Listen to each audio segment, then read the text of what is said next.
l'instrument de musique, soit il peut vous amener vers la joie, soit il peut vous amener vers la tristesse. C'est-à-dire, on peut sortir de l'instrument les deux sortes de souffles. Il y a un souffle de tristesse, qui est un souffle de lamentation, en fait, sur nos conditions de vie dans ce monde, qui sont des conditions terribles, qu'on est dans un guet-apens, dans un monde où on est vraiment mal, où là où on va, on voit qu'il y a des déceptions, etc. Mais dans le même instrument, il y a la joie qui connecte à l'infini. Donc maintenant, le musicien, son travail, ça va être de prendre le souffle positif et de le dégager du souffle négatif, de manière à ce qu'il n'y ait pas d'influence de la tristesse et de la lamentation. Donc dans l'instrument, il peut amener vers deux choses. C'est-à-dire, soit l'instrument il produit de la musique de lamentation, soit l'instrument il produit de la musique de joie.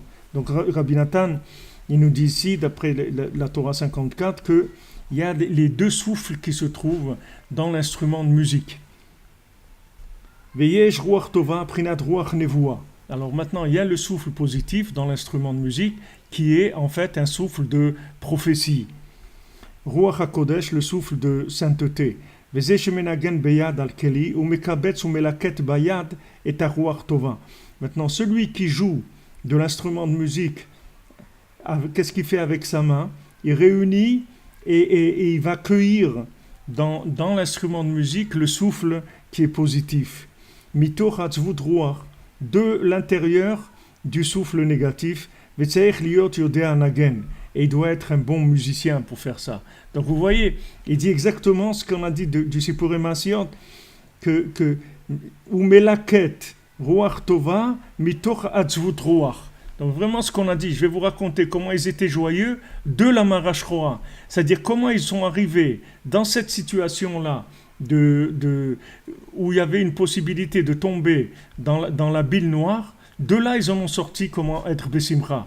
Ils ont sorti la simcha de ça. Mais seulement, il dit, il faut qu'ils sachent jouer. Il faut que ça soit un bon musicien. C'est-à-dire qu'il sache prendre les notes qu'il faut, les gammes qu'il faut, faire la mélodie qu'il faut. Ki tzarich la'alot ulered biyado ala kli shemenagen kedei lekaven. Livnot hasimcha bishlemut. Alors qu'est-ce qu'il doit faire avec sa main? Il doit monter et descendre. Comme quelqu'un il fait sur une guitare, il monte sa main, il descend, il monte. En fait, qu'est-ce qu'il fait? Il monte et il descend. Il monte et il descend. Qu'est-ce qu'il fait quand il monte, il descend? C'est comme s'il est devant un puits, il est en train de puiser de l'eau et il la sort à l'extérieur. C'est-à-dire, en fait, quand il monte, qu'est-ce qu'il fait? Il élève le souffle positif qu'il a été cherché en bas, qui se trouvait mélangé avec la tristesse. Il le sort de là-bas et il le monte. Et encore, il redescend chercher et il le monte. Voilà, il fait ça sans arrêt. C'est comme ça qu'il crée le souffle de joie, le souffle de prophétie.